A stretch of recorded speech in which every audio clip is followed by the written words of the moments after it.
Chapter 25. First Letter. This week, I'm going to be working in the stables. So far, during the 9 weeks I've been at Tulagi, I've done just about every possible job a boy can do. I've spent 2 weeks in the shoe and harness shop, 2 weeks in the power plant maintenance and plumbing, a week in printing, a week in painting, 2 weeks in masonry, and a week in electric wiring. That is what they do for new students, move them around so they can get a taste of the different trades they offer here. Some of what they teach is really useful, if you want to spend your life as a laborer. They do not train anyone to be doctors or lawyers, politicians, businessmen, or bankers here at Tulagi. The only trade shop I haven't been assigned to is baking. That's a job most boys want, since you get to eat fresh-made things every day right from the oven when no one is looking. According to Bearme, who's one of the 12 student bakers who work there regular, they put out an incredible amount of food every week. 2,000 loaves of bread alone, not to mention all the buns, cornbread, pies, and cookies. The job I am going to have now, though, is what I think is the best one of all. Taking care of animals, especially horses. It's hard for me to believe that it's been over 2 months since I got here. It feels like 2 years, or forever, whenever I think about Pop, how much I miss him and the life we were leading. But it feels like only 2 days have passed as I walk into the stable. There in the first stalls to the right are the Pinto and the Bay. They're the 2 cavalry horses Pop and I loaded onto the rail car and rode with all the way to the station. As I approach, the Pinto leans his head out, shakes it up and down, and whinnies at me. My, looks like old Satan there knows you," a voice says. I turn toward the one who just spoke. It's a white-haired man who looks full-blood Creek. In the time I've been here, it has gotten so I can generally tell what tribe someone's from, if he's full-blood and not mixed. There's this sort of lankiness that most Creeks have, a look to their faces. Creeks do look different from Choctaws or Cherokees, and a lot different from Western tribes like Cheyennes. The old man shuffles up to me, a gentle smile on his face. As he gets closer, I can see he's not as old as I thought. His face is much younger than you'd expect with hair that white. And the way he is shuffling is not from age. I've seen it before in some of the vets Pop and I have met over the last year. It's from war wounds. "John Adams." "Sir?" I say. "No, I am not the second president of the United States. That's my name. Or at least the one I was given, young'un. You the new boy, right? Blackbird?" "Yes, sir." John Adams chuckles. "Figured you would end up here sooner or later. Been hearing about you. Knew your pa. Best boy with horses we had back then. He still know that horse song I taught him?" "Yes, sir." "You ever say anything else but yes, sir?" "Yes, sir." Then I add, "Sometimes." Mr. Adams slaps his leg and laughs out loud, a laugh that is cut off by a grimace on his face. "All these years, and I have still not learned to slap this bad leg of mine when something tickles me," he says as he rubs his thigh. "Shrapnel. Some of it too deep to cut out without cutting a nerve, they told me. So even though I used to be full-blood Creek, now I have to add that I got a little bit of German in me. German steel." "My pop, too," I say, touching my left knee. "In here." Mr. Adams nods. "So now he's gone off to Washington, and bless his soul. Old Hoover has got a heart of stone, but maybe he and our other boys will make him change his mind. You hear Lowell Thomas on the radio that night?" I nod. They allow us to listen to the radio in the common room of the dorm sometimes during our study hour between 8 and 9. Lowell Thomas is the one whose deep voice is almost like the voice of God coming out of the speaker. Everyone listens as he tells America what it needs to know. On his network radio broadcast, he'd spoken about the growing number of vets in Washington.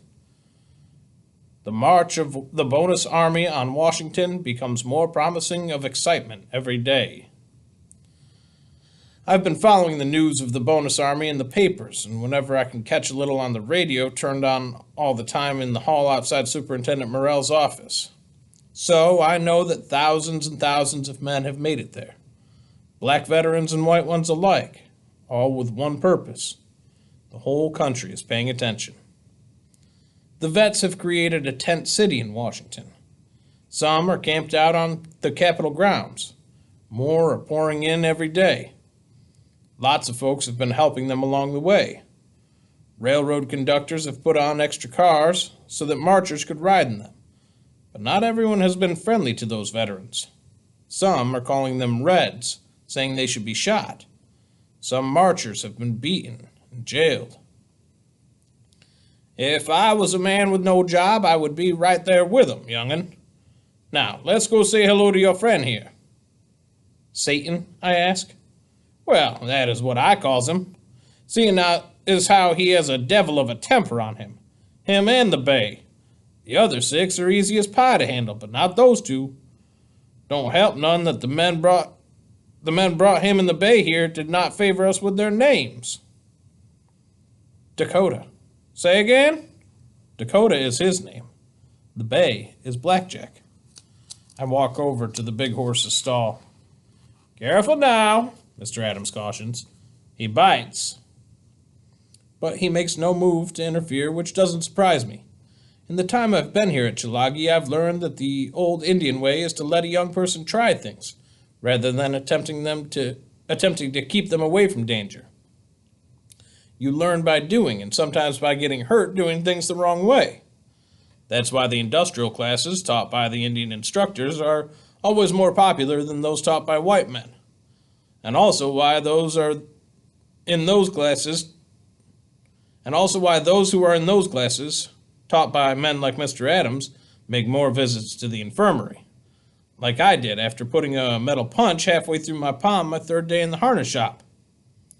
Yep, Mr. Handler said when I showed him my bloody palm. Guess you could see why you have to keep your hand back whilst punching them holes. Now go get patched up. I'm not really worried about Dakota biting me, but I'm also not one to tempt fate. That's why I'm reaching into my pocket as I get close to pull out what I've brought with me. Here, boy, I say, holding the apple out on my open palm. Dakota reaches down, lips curl back. He takes the red fruit delicately and crunches it between his teeth as I stroke his neck. Son, Mr. Adams says, you surely are just like your father. Jaybird! I turn to look toward the stable door at the person who's just come looking for me. Ma'am, Possum says, you got a letter. All my friends know that I've been waiting to hear from Pop.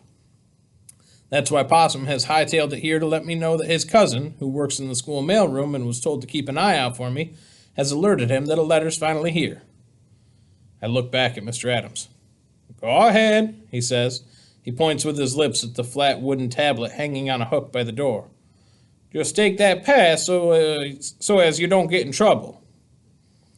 I'm holding the letter in my hand so tightly that the envelope is creased by the pressure of my fingers. There's no return address on the outside, but Pop's handwriting is easy to recognize. Plus, the cancellation mark over the stamp says District of Columbia, Washington.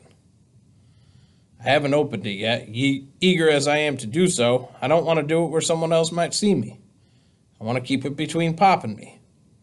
I'm not sure what the letter will say, but just getting it is good news. It means Pop is alive. Not having heard from him for so long has been hard on me, not knowing if he made it to Washington, or even if he was still breathing. I keep the pass visible as I walk back to the stable. No one stops or questions me. When I re-enter the stable, Mr. Adams is grooming one of the big plow horses. He looks at me, sees the envelope in my hand, nods and points with his lips towards the little office and room to his left. Go on, he says. I go inside, shut the door behind me, and sit down on a stool. My heart is pounding.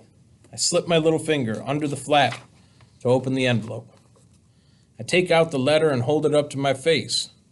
Pop's familiar scent is on the folded paper, as is the paper itself. Unless I miss my guess, this letter was written on pages Pop tore out of his notebook. I bite my lip and then unfold it. For a moment, I can't read the words. It looks all blurry to me. I wipe my eyes with the tail of my shirt. This time, as I hold the letter up, it comes into focus. 1st June. My dear son, this is your father writing you, Cal. I hope you are doing well at Chilagi. I am sure you are doing your best and have found friends. I am proud of you, son. I know it is not easy for you. I am sorry it has taken so long for me to write to you. First, I had to find paper and pen, and then there was the business of getting an envelope and stamp. I am sorry if you have been worried. I made it to Washington. I wish I could tell you my address so you could write back to me, but I do not have an address. Even if I did, it is hard to say how long I will be here. We all hope to wait it out here, but there are rumors that the president might give orders for them to come clear us out. I am staying in a camp city we have set up near the Potomac. There are hundreds of others like me, thousands in the city. All of us are here for the same reason, to convince Congress and old Hoover to give us our due, as you know. It is exciting to be among so many others like myself, all of us back in the Army again in a way. We are a real Army now. We have chosen a Commander-in-Chief, Walter W. Waters.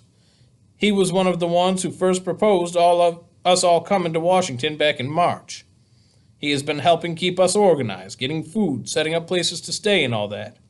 He's also been negotiating for us with the police chief here, a Mr. Pelham Glassford, who is a vet himself, a good egg and sympathetic to our cause. Because I know so much about the trains, I decided to help other men get here to Washington. So I have gone back and forth from Washington 4 times now, collecting other vets and showing them what lines to ride to get here. In one city, we took over the railroad roundhouse until they agreed to put together a special train to carry 400 of us part of the way here. Some other men have walked all the way from their homes. One came from Florida on foot, all the way. There is so much to tell, too much for me to put in a letter. Just know that I am okay in thinking of you, and I am hopeful that our business here will be successful soon. Meanwhile, son, hang in there. With luck, I may be able to come and get you at the end of the school term. I will try to write again soon. I remain, your Pop. I read the letter a second time, then I read it again. I know it's short, but it says so much in those few words. As much as I miss him, I am proud of him, and I will try to do my best to make him proud of me.